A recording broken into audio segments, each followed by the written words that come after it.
Jeepney Phase Out, the development that Philippines needs. Jeepney Phase Out must be implemented in order for the citizens to receive quality transportation, to benefit the environment, and for the Philippines economy to thrive. There have been many protests promoting the cancellation of this idea, sparking heated arguments and discussions in the media. Yet, one thing the Filipino citizens haven't thought deeply is how much good impact could the phase out give to our country, and how solutions can be easily given to the problems they point out. This act is what we have been needing for a long time, considering the issues when it comes to our transportation. Our country's transportation has been getting so much shape because of the fact that it is very poor when it comes to service. Yet, it is understandable considering its cheap fare.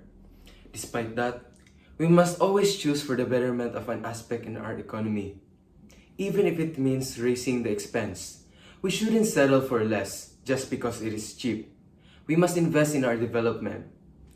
According to a survey from the Manila Bulletin, there is 53% of Filipinos agreeing to the actualization of Public Utility Vehicle Modernization Program, the program which contains the Jeepney Phase Out.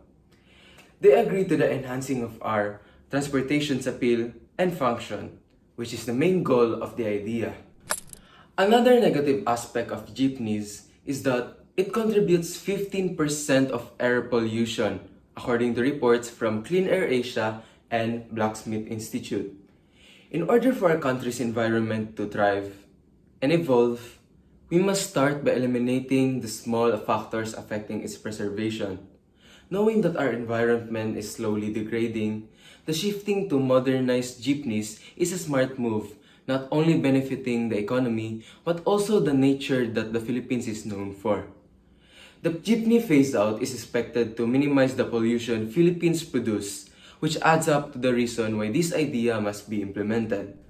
The Philippines will be able to thrive, mainly in the transportation industry, if we were to switch to modern innovations. One factor that the Filipino citizens point out to the cancelling of the jeepney phase out is how it is a huge symbol to our country.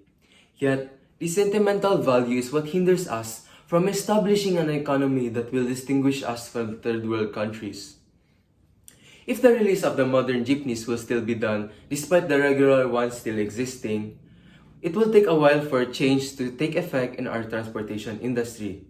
Therefore, if the phase out was implemented, we will be able to see quick outcomes in our society. Waiting is a waste of time. The people would always choose the better quality, which results to the natural phasing out of the jeepneys. Job opportunities will be open to drivers and conductors if they were to seek an agency to support their fund, or they could buy the modernized jeepneys themselves. This benefits to our economy as our unemployment rate stands at 3.1%, which contains a high amount of Filipinos. The Philippines must act now in order to build an image where we have adjusted to the world's changes. We must learn to acknowledge the fact that we are left behind by the world's changes, and that changing small things like the jeepney can already have a huge impact to our economy, to our environment, and our society. But the impact starts with us, the citizens. Our characteristics is now easily stereotyped by a lot, and these are negative aspects. If we do ignite change within ourselves, it can inflame to the growth of our country. Learn to accept criticisms and learn to accept the fact that all isn't always gold.